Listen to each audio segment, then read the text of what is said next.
Bonjour et bienvenue pour cette nouvelle émission de la Space TV. Je suis aujourd'hui en compagnie de Denis Buan, qui est éleveur laitier à Combourg en Ille-et-Vilaine et qui est également membre du groupe CETA Lait de Dole de Bretagne. Bonjour Denis. Bonjour. Pouvez-vous nous présenter rapidement votre exploitation ? Oui, donc Denis Buan, je suis installé depuis 20 ans sur Combourg. L'exploitation produit 850 000 litres de lait sur 160 hectares. Et les principales productions sont maïs, céréales, sorgho, luzerne et blé noir. D'accord. Je suis tout seul avec un salarié et une deuxième salariée à temps partiel. D'accord. Et vous avez combien de vaches ?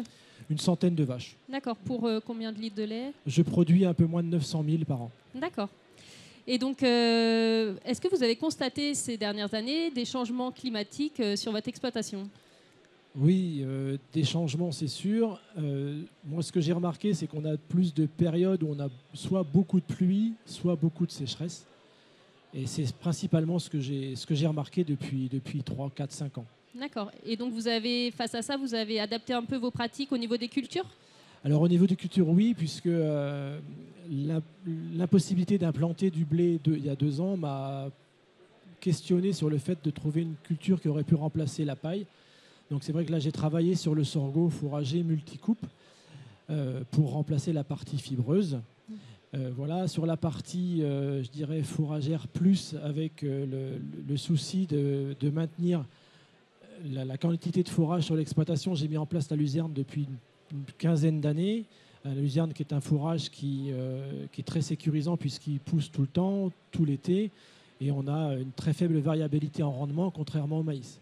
Et depuis 5-6 ans, plus sur une partie, je dirais, commerciale, j'ai implanté du sarrasin, du blé noir, qui me permet de valoriser les terres humides qui, ces dernières années, avec des gros volumes de pluie l'hiver, peuvent être valorisées alors qu'elles ne l'étaient pas.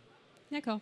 Et en termes de sorgho, du coup, donc vous avez testé ça, ça fait combien d'années que vous avez commencé ? Alors là, c'est la deuxième année que je teste le sorgho. Donc la première année, je l'avais testé pour l'apport de fibres. En fait, il s'est avéré à l'utilisation que ça n'apportait pas de fibres, mais beaucoup plus de matière azotée.